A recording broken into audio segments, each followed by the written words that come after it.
because this video is going to be short, because I can make a long one that's going to follow it, but this is just coming in. It's at Sinkhole work suspended at Corn Bayou. It says after underground tremors detected, response operations on the 8.6 anchor Sinkhole in Assumption Parish was halted Tuesday after seismic monitors noted an increase in the underground tremors leak with past burps and edge collapses in the yawning slurry hole. State regulators said over the past 24 hours, seismic monitors have been picking up an increase in underground fluid movement near the failed Texas Brine Company LLC cavern. It says the Office of Conservation is advising Assumption Parish officials and the public in Bayou Corn area that CBI and the Tasker Group analysis of ongoing seismic monitoring has detected what appears to be an uptick in underground fluid movement. Goes on to say the fluid movement appears to be linked to observations of trees falling in the sinkhole, release of trapped debris from the sinkhole bottom, increased odor from hydrocarbons released to the surface. That's what they're reporting. Now, in the meeting they just had, they're talking about what's called a flashover. That's when you have a large bubble that comes to the top instead of all the small bubbles. But I'm going to update this, and just as soon as I can get my hands on the rest of the information, be safe.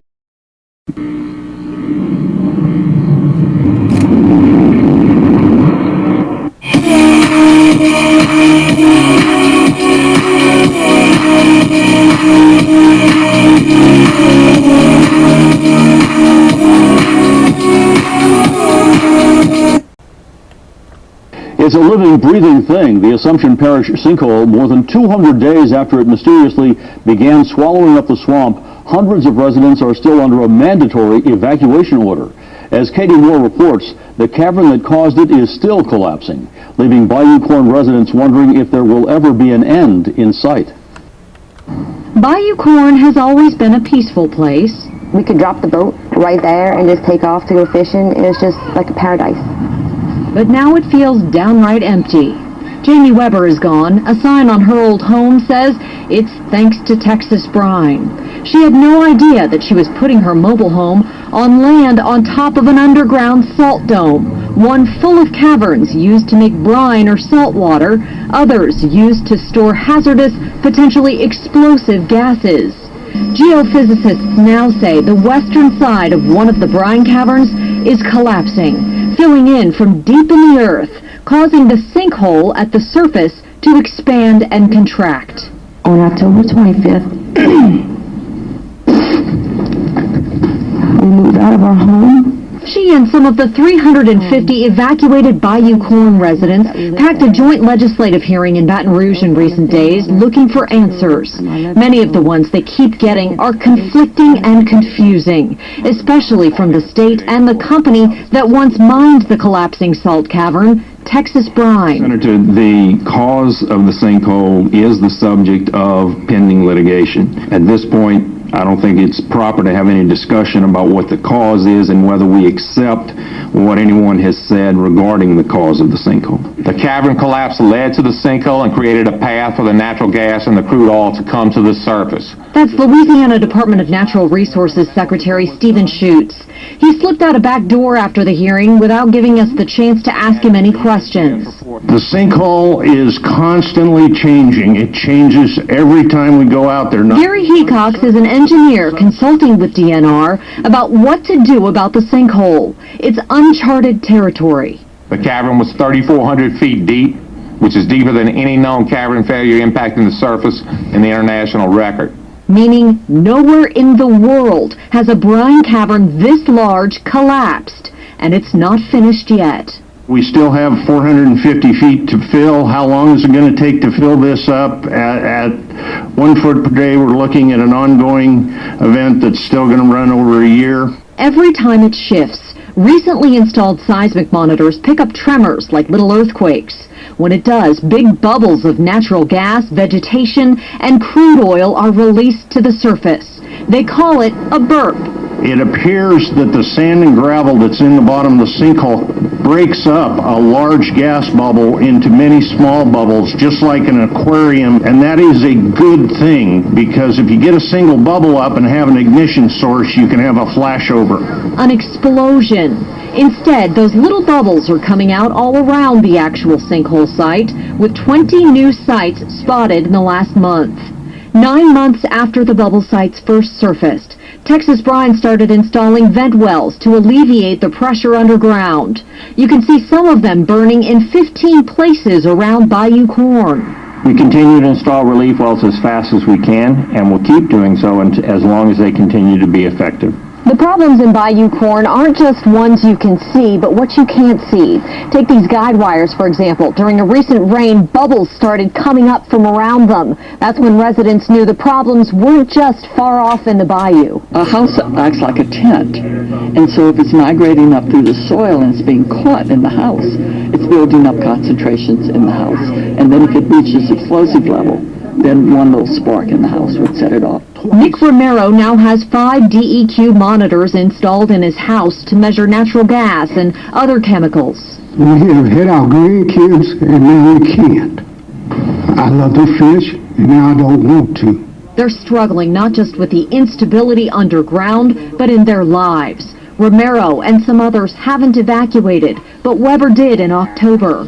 Once they told us that they wanted to put monitors in our house and that we'd have to live like, to me, like lab rats, there was no way for my kids to grow. And Weber says they feel forgotten, especially by Governor Bobby Jindal, who has yet to visit the sinkhole site or talk about it. He's promoting plants around the area, chemical plants, and he was in the area and he wouldn't, still to this day does not acknowledge it. In October and November, Jindal announced 2 chemical plant expansions a few miles from Bayou Corn, one in Geismar and one in Donaldsonville. But in 6 months, no visit to the sinkhole site. Where is he? Where is Jindal? You know, he's all over the United States, but he can't come 40 minutes south of Baton Rouge and visit. As these Environmental Action Network photos show, when the sinkhole first appeared, it was just 400 feet in diameter. So far, it's swallowed 9 acres. Scientists say the worst-case scenario is it could swallow 40 acres. Even if it does, many, like Weber, are now just hoping Texas Brine will buy them out so they can move on. Katie Moore, Eyewitness News. Governor Jindal's press secretary released this statement in response to the question, why hasn't the governor visited Bayou Corn? He said, quote, "We've received regular updates on the situation. Through my orders, agencies have deployed an abundance of resources to the sinkhole area. We ordered GOSEP, Louisiana State Police, DNR, DEQ, and DOTD to Bayou Corn to provide constant oversight, work with parish officials to resolve the situation, and hold Texas Brine accountable for the problems caused by its failed cavern." Live, this is One for the Record. I'm Diana, and today is February 26, 2013. And here are your news updates for today. I'm going to attach a bunch of stuff for you guys. A lot of stuff going on the sinkhole. Let's move on to it. Okay, the Watchers watching the world. Tropical Cyclone Rusty to become Category 4 system. Extremely heavy rainfall on West Australian coast. Heads up. White Island volcano, New Zealand, small scale explosive events, intermittent ash emissions. Peru's Sabacaya volcano shows signs of possible eruption. New tropical cyclone formed southeast of Cocos Island, Australia. Alrighty then, moving on. Let's go to the Extinction Protocol 2012 and beyond. Alrighty. Rocket fired from Gaza hits Israel. Shaky peace truce threatens to unravel. Hawaii Island summit hits by blast of winterly weather. Whiteout conditions, howling winds 75 miles per hour, 3-foot snow drifts, North Texas paralyzed by historic blizzard. Alrighty then. Moving on. Japan. ENENEWS, Fukushima, Japan. Paper, nuclear meltdown at sea would have a far more devastating effect than on land. Thousands of cubic miles of ocean contaminated. Also today, nuclear engineer proof that fuel fragments were sneezed out of Unit 1 Fukushima reactor and into Taurus. Yesterday, nuclear engineer on new footage, little doubt that failed fuel exists in Fukushima Unit 3 pool, highly radioactive. Alright, let's move on to the U.S. Canada.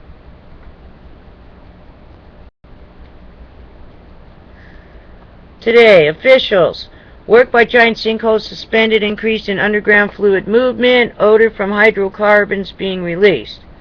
I also do a special thing from DUTCHSINSE channel from BPWATCH. I'm attaching that. CBS News. U.S. nuclear waste leak a major emergency problem. Most dangerous substances known to science. A ticking time bomb.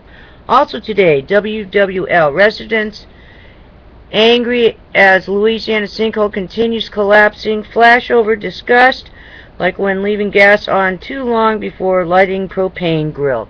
And I am attaching that video for you guys. Also today, TV, U.S. nuclear plants very vulnerable to cyber attack. They've been quite successful disrupting these reactors. Also today, LA Times, NOAA to start testing wildlife for Fukushima contamination. Heads up, LA Times, NOAA to start testing wildlife for Fukushima contamination. Yesterday, Huffington Post, radioactive fish found in California. Is it a good thing? What kind of question is that? Well, go ahead and eat it, Huffington Post, and see if it's a good thing. Just like I think the governor should go down to the Louisiana sinkhole, which he hasn't done. Maybe because he knows it's too dangerous. Get my drift? Maybe that's why he's not going down there if it's only 40 miles away. Alrighty then. So take the hint and do what he's doing. I would think that you should get out of that area. Alrighty then. Alright. It is 2 days down. 3 to go before the weekend. Take care. Stay tuned. I'm attaching a bunch of videos. Please be safe. And be prepared for anything. Take care.